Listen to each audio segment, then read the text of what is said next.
Up in Big 12 country, people probably told you a lot about Nebraska and whatever. Just are you excited about the chance to go and play in that stadium? And did you go there during the recruiting process, or? No, I didn't take a visit up there at all. But that was something growing up I did hear about Nebraska, part of the Big 12. Just understand the rich tradition they have there. I think they have like a crazy number for like sellouts, like 30 years of it. Yeah, so knowing the traditions there, I think it's going to be a great thing for college football, and it's going to be a good atmosphere for us to play in. If Nebraska still was in the Big 12, do you think that would have had more appeal to you? Not necessarily.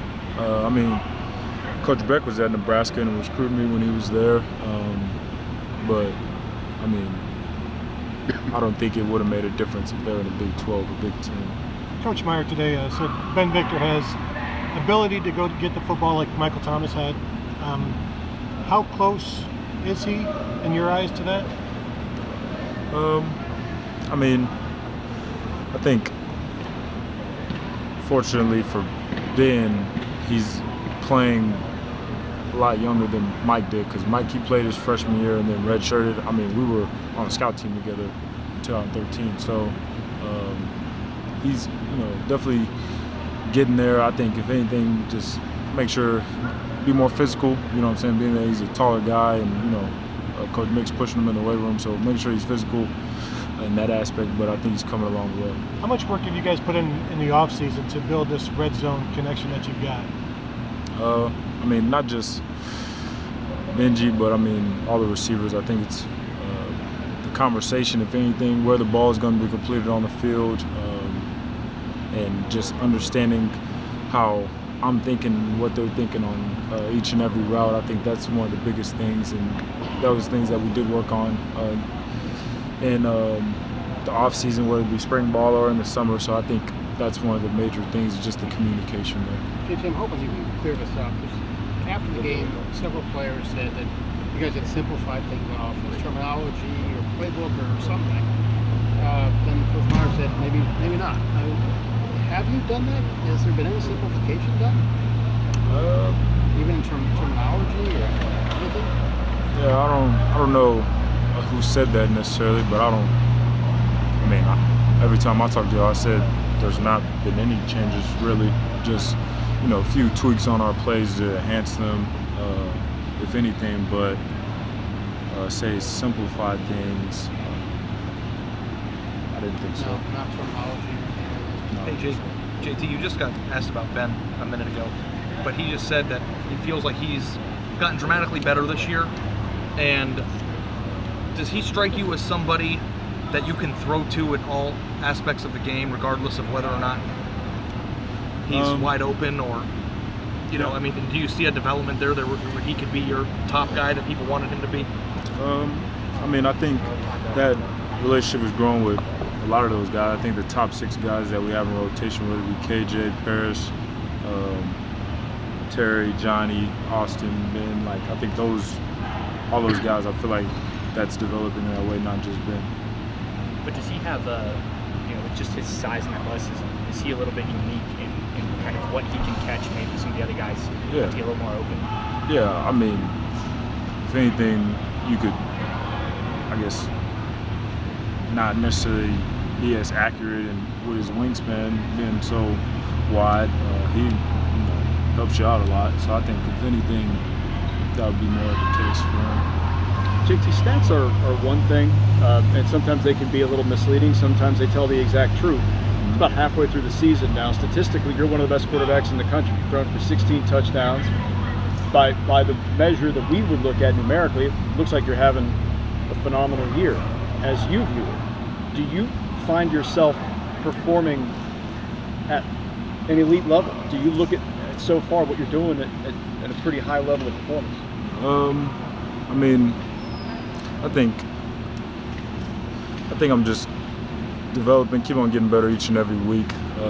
Understanding, what we're trying to do offensively each and every week, getting better as far as watching more film and getting a I guess, a snapshot of the defense before the plays and expecting things better. I think I'm playing well. There's definitely things to improve on. I think as far as stats, like my completion percentage is not where we would like it to be, closer to 70, things like that. So I think I'm playing well, but it could be better. Do you feel a level of comfort, a level of confidence, and a lot of that can come from practice, just from reps?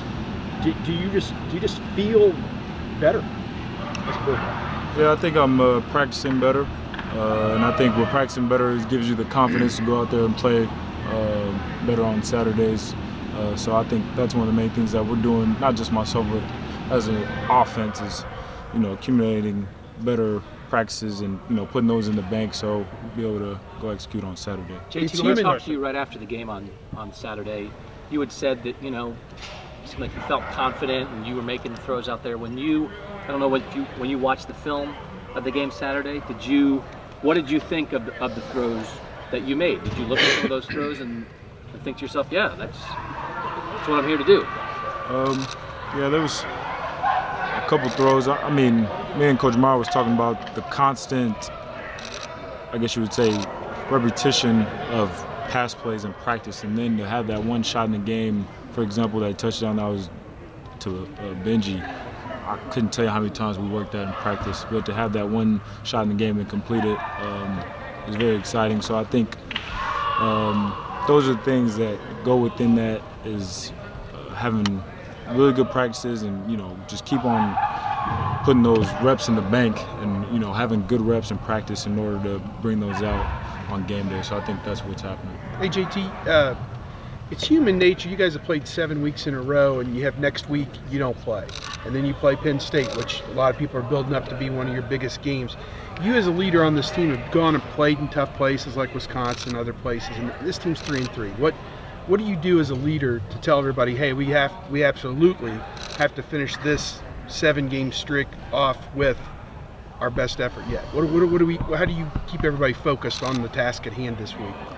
I mean, you think about it, like, I think one thing being that we are Ohio State, we get everybody's best shot, so it doesn't really matter as far as somebody's record. We know that they're going to go out there and try their hardest and play their best against us, and so we have to be prepared. And I mean, think about it, we lost the game already, so as far as what we seek to do in the future, like, you don't have another day, like, you can't say like, oh, we'll get them next time. Like, we don't have that luxury to.